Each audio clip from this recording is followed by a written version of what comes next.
Iran யுத்தத்துல America செம்மையா சிக்கியிருக்கு அப்படிங்கிறது இப்போ உறுதியாயிருச்சு. ஆனா இது இப்ப ஏறக்குறைய 2ஆம் நாள்ல இருந்தே முடிவாயிருச்சு. இப்ப அமெரிக்கா தெளிவா குழம்பி கிடக்கு அப்படிங்கிறத அவர்களே ஒத்துக்கிட்டார்கள். அதான் விரிவா பார்க்க போறோம். இதுல பிரச்சனை என்ன அப்படின்னா, அவனுங்க ஒத்துக்கிறதையும் தாண்டி அணு ஆயுதம் சம்பந்தப்பட்ட விவகாரத்துல அடங்கியே போமாட்டேங்கிறாய்ங்க. உரசுறதே அங்க தான் உரசுறாய்ங்க. அதுதான் பதட்டத்துக்கு கூடுதலான ஒரு விஷயமா மாறுது. அதே சமயம் அது 100% இன்னொரு 100% ஏற்கனவே நடந்துருச்சு. அது எனர்ஜி மார்க்கெட் டிஸ்டர்ப் ஆகுது.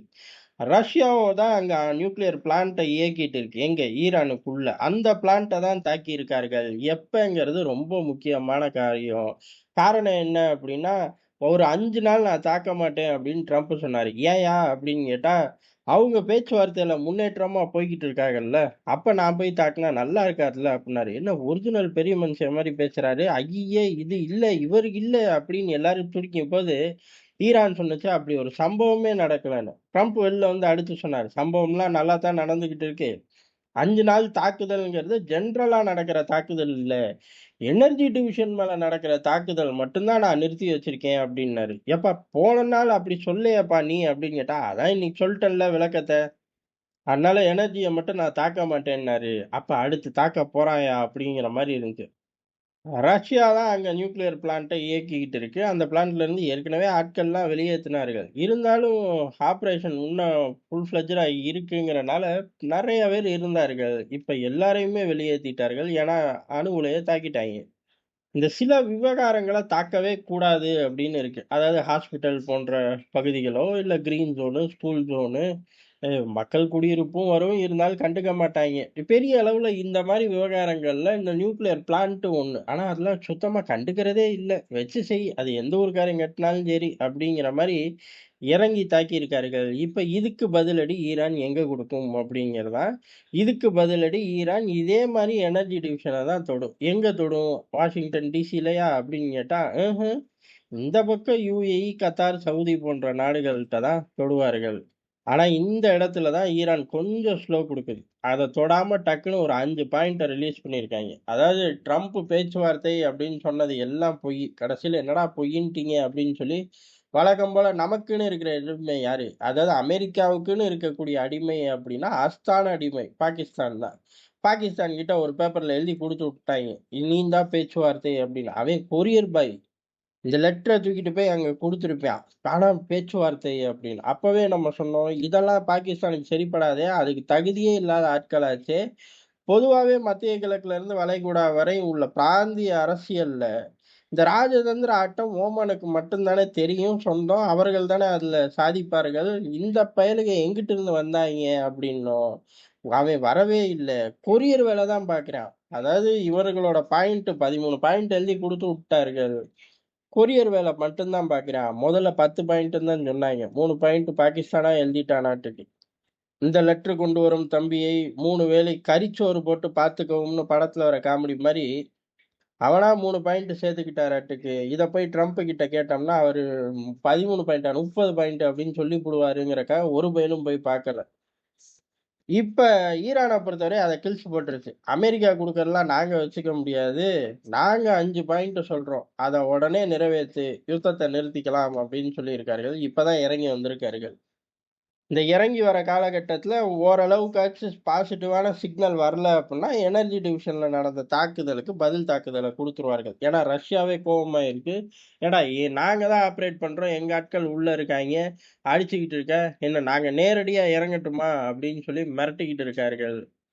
இறங்க மாட்டார்கள். இருந்தாலும் அவர்களோட மிரட்டல் அப்படிங்கிறது ஈரானுக்கு வலு சேர்க்கிற விதமா என்னத்தையாச்சும் எடுத்து குடுத்தாலே முடிஞ்சு போச்சு. ஆல்ரெடி சப்ளை செயின் ஓடிக்கிட்டு இருக்கு. இன்னமும் வலுவா நியூக்ளியர்ல ஒரு பெரிய விஷயத்த நகர்த்துவோம் அப்படின்னு அறிவிச்சிருக்கார்கள். இந்த தாக்குதல் விவகாரத்துல நகர்த்துவோம் அப்படின்னு. அப்ப ஈரானுக்கு பலம் கூடும். இதெல்லாம் ஒரு கால்குலேஷன் வச்சு தான் பிராந்தியத்துல வம்பு இழுக்காம இவனுங்கள வழி கொண்டு வர முடியும் அப்படின்னு சில மணி நேரங்கள் கேப் விட்டுருக்கார்கள். மொத்தமா கேப்லாம் சொல்ல முடியாது. 3 மணி நேரம், 2 மணி நேரம் ஒரு விஷயத்துக்கு கேப் கிடைச்சாலே பெரிய விஷயம் மாரி இருக்கு.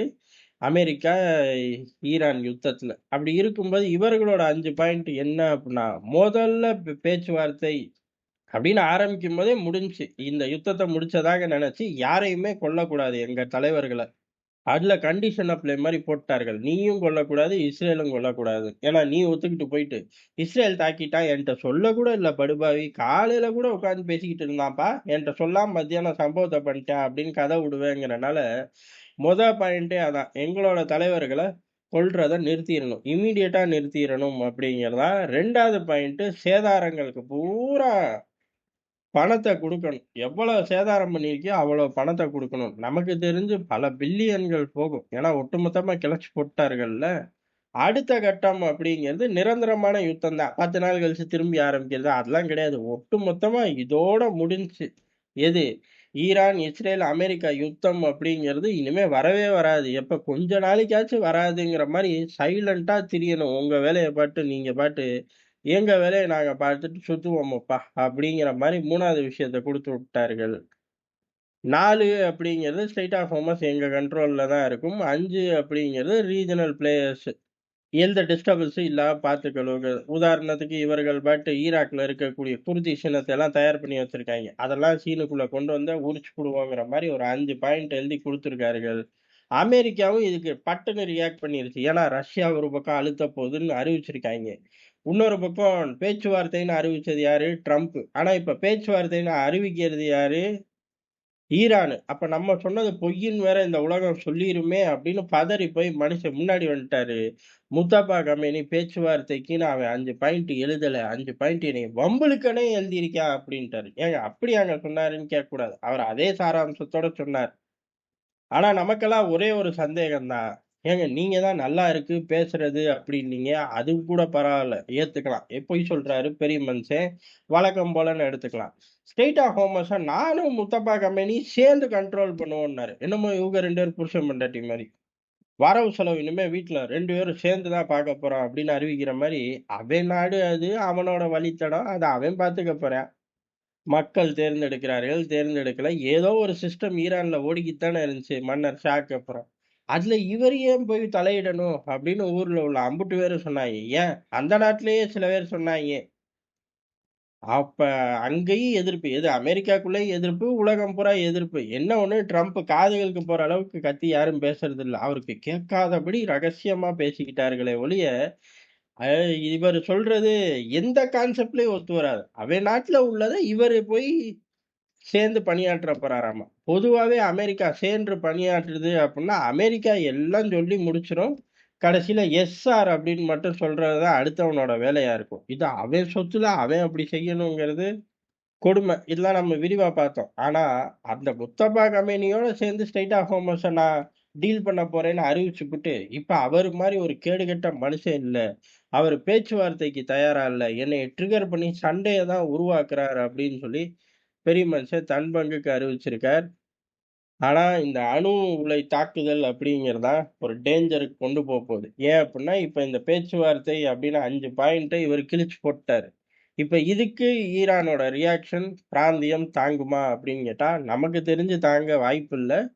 அப்படி என்ன அதிரடி அட்டாக் நடக்குது அப்படிங்கிறத விரிவா சிடிஎன்லயோ, இல்ல தேசபக்தியிலயோ நம்ம பார்ப்போம்.